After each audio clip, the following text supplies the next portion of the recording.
एक है सकाम भक्ति, एक है निष्काम। सकाम में स्वयं को चिंता करनी पड़ती है, निष्काम में ठाकुर जी को भक्ति की चिंता करनी पड़ती है। अब आपके ऊपर है आप कौन सी भक्ति करते हो। और देखो भक्ति का भी एक नशा है, खुमारी, इसका भी अपना रंग है, इसकी खुमारी चढ़ती है। जैसे चढ़ गई सो चढ़ गई, पर वो करोड़ों उपाय कर ले निकलने वाली नहीं है। संसार का नशा तो ऐसा है कि शाम को पियो कितना भी महंगा नशा हो, सुबह तक उतर ही जाएगा, कम तो हो ही जाएगा। लेकिन भगवान की भक्ति की खुमारी एक ऐसी है कि एक तो चढ़ती नहीं है, और चढ़ जाए तो धीरे धीरे घटती नहीं है, धीरे धीरे बढ़ती ही चली जाती है।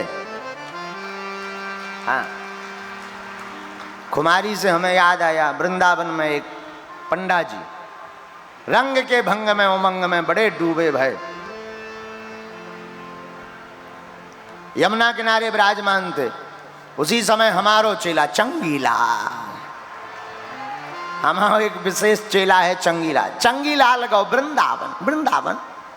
उन्हें जमुना जी में डुबकी उबकी लगाई, नहाओ धो तैयार भो कपड़ा पड़ा में। पंडा जी बोले भाई संकल्प करवाओ। कर दो महाराज, संकल्प कर दो।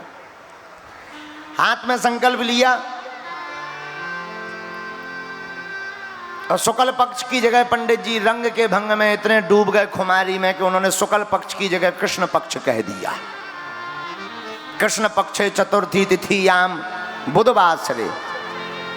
तो दूसरे जो पंडा जी बैठे थे बोले ये सब झूठ मूठ बोल रहा है, शुक्ल पक्ष की जगह कृष्ण पक्ष बोल रहा है, ये बहुत झूठ आदमी है, हटो इनके यहाँ संकल्प मत कराओ, इधर आओ हमारे पास।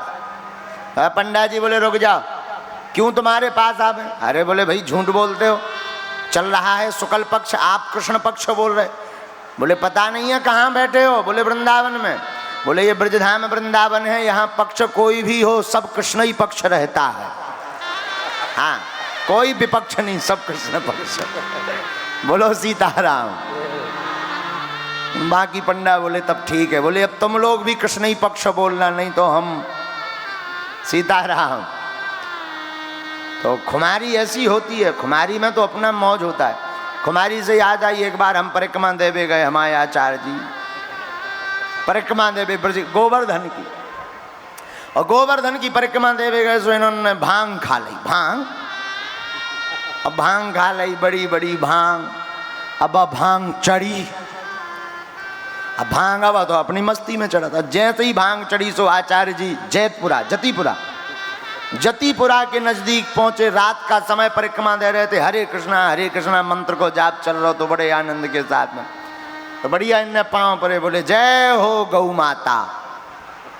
और हम आगे आगे, ये पीछे पीछे थे। बोले गुरु जी रुको, देखो कितनी काली गाय, कितनी काली गाय, एकदम निसून श्यामा गौ माता है, प्रणाम करो। और जब हम लौट के आए तो हमने कही अरे जा तो भैंसिया है। भैंसिया के पांव जो भंग के रंग में पड़ रहे थे। तो खुमारी ऐसी होती है जिसमें कुछ भान नहीं रहता। ये विनोद की बात हमने आपको इसलिए बताई है। ऐसे ही भक्ति है, जिस दिन आप निष्काम भक्ति करने लगोगे संसार के दुखों का फिर भान नहीं रहेगा, आनंद की मस्ती में डूब जाओगे। अच्छा, गलती हम लोग ये करते हैं, वासना छोड़ते नहीं है, उपासना पकड़ते नहीं।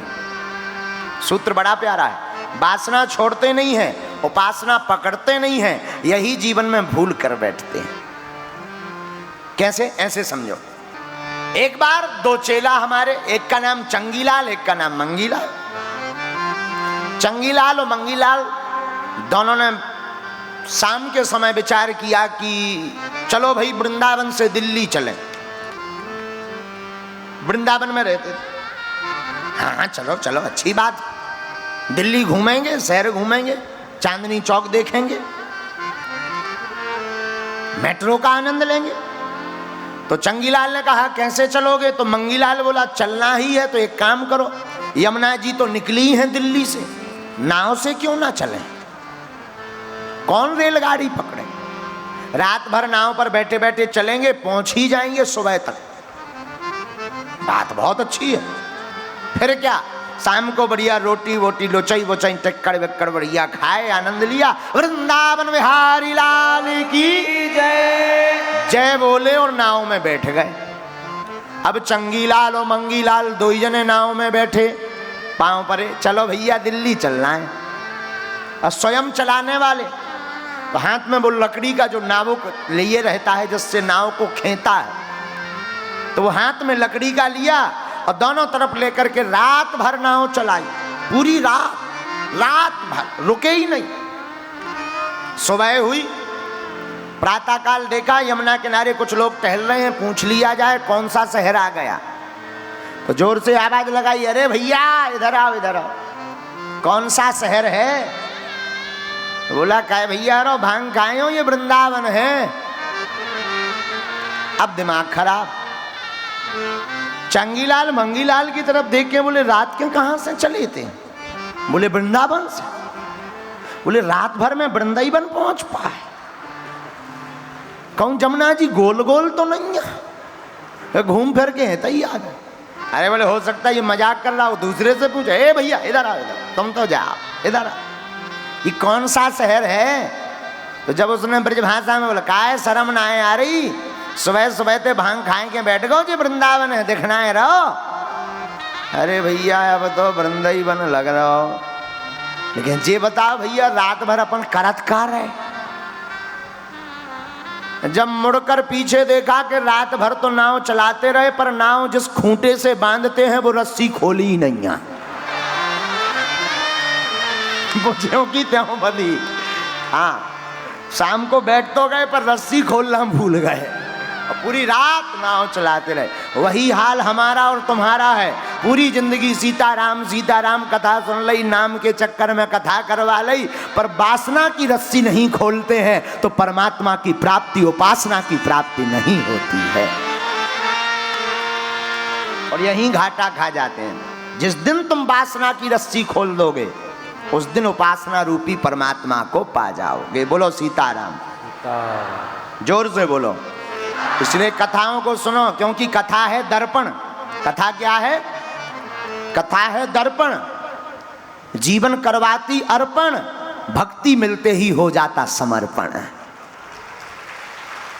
इसीलिए कथा को सुनना चाहिए। लेकिन आजकल कथाएं भी, अब तो दिल्ली वाले तो महापुरुष हैं, आप सब तो बहुत ऊंचे लेवल के आदमी, हम तो गांव के देहाती घूसानी, लेकिन आजकल कथाएं भी नाम के लिए करवाई जाती हैं कि बाहर में गो चाहे जैसी कथा हो, नाम फेमस हो जाए कि हमने कथा करवा ली। हाँ, बड़े बड़े लोग पैसा कमा करके इसीलिए कथाएं करवाते हैं कि हम धर्मात्मा हैं, ये प्रचार हो जाए। ठटरी के बरे नक्कटा हैं आगी के लगे। अरे अपना क्या प्रचार करना है? प्रचार करना ही है तो गोविंद के नाम का करो, खुद भी भक्ति में डूबो और सबको भी भक्ति में डुबाओ। यही कथा का सार है। और बुरा मत मानना, आपको सुनकर के शायद बुरा लगे, कथा प्रचार का विषय नहीं है, कथा विचार का विषय है। कथा का प्रचार विषय नहीं है, कथा विचार का विषय है।